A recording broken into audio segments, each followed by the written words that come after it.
Home equity loans are at a decade high. Let's have a look. Hello everyone, Florian.heise here and welcome to another episode of HeiseSays International. Grab your stein of coffee and I want to have a look at this article which is discussing HELOC loans in the US. Now these people obviously are not fans of Dave Ramsey, and here in Australia it's called Equuty Mate. We literally have ads. Or we did ads about, neighbors talking to neighbors going, how did you afford that? And it was Equuty Mate. And they were buying like jet skis and shit like that you don't need to buy. But that's part of our culture here in Australia, guys. And, well, the Americans are no different because, well, lines of credit on homes are, well, the highest level since 2007. Now, what happened around 2007? I wonder. So let's look at this. HELOC lending rose to the highest level since 2007 in the first half of 2022. Now, is this a sign that people are confident? And I mean, here in Australia, I'm sure more people use the equity in their house to take advantage of the home builder scheme to build and extend in their houses. In the States, is that what is happening there? Or are people having to take out these lines of credit on their house to simply afford to live under the Biden regime? Petrol ain't cheap anymore, lads. In the past 2 years, many creditworthy borrowers have taken advantage of ultra-low interest rates to refinance their mortgages. As of July 22, 80% of outstanding home mortgage loans had interest rates below or equal to 4%. However, rising interest rates have significantly reduced refinancing opportunities, with interest rates hovering at around 6% and higher in September. Refinancing activity has plummeted.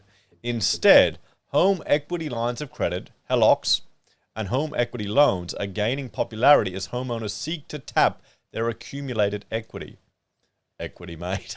Oh no, come on Americans. Come on, you're meant to be smarter than most of the world sometimes. Figure 1 shows that HELOC activity grew to the highest level since the first half of 2007, in the first 2 quarters of 22.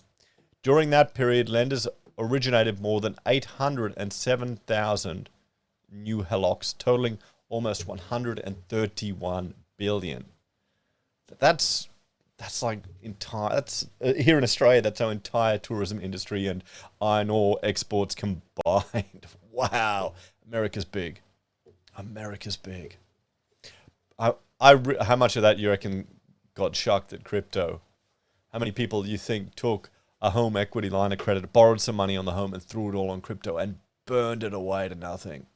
I've been reading too many of the crypto confessions on Twitter and there's some horror stories there. Both HELOC counts and amounts have increased by 30% year on year in 2022. I mean, there you go. Look at that. That's just insane. That's just insane. HELOC demand and trends vary nationally by metro area. Figure 2 shows the top 15 metros by approved HELOC amounts in the first half of 22 compared with the same period in 21. Except for a few metros, Chicago, Minneapolis, and Washington, HELOC amounts increased in all other metros in 22 compared with 21. So far in 22, Seattle has the highest amount of approved HELOCs, totaling almost $610 million. This is US. This is real money. Well, as real as fiat can get. For an increase of 63% from 21.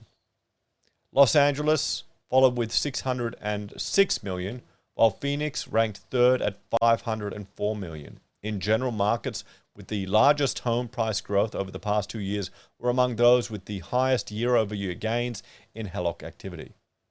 HELOC demand is likely to remain strong as cash-out refinances are waning because of rising interest rates. Home equity grew significantly over the last couple of years, and owners with substantial equity may prefer to keep their existing low rates, thus choosing HELOCs over cash-out refinances. So there we go, everyone. We can see, look at the growth everywhere. Oh, boy. That's insane. What's that, from like 400 million to 600 million?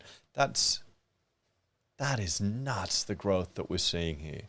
Well, let's have a talk. Is this a good thing Or is this something we should be terrified about? How much of the US economy, which is kind of puttering along now, is being pushed ahead by these lines of credit? We're talking billions of dollars here. How much is it people needing to borrow money out of desperation just to keep going? How many people are borrowing money just to, well, realize the equity while they can and then sort it out later? It's certainly going to be interesting, and it's, well, somewhat disheartening to see the Yanks doing the exact same thing that Australians are doing here. As always, thanks for watching. Check out my other channels, HeiseBim and HeiseSays, for other content that I discuss. And if you're a fan of the channel and want to help out, you can financially on YouTube or Patreon, using our referral links, buying our pocket squares, or calling us if you need an architect. Take care, everyone. Have a great day. And I'll see you in the next episode of HeiseSays International. Bye for now.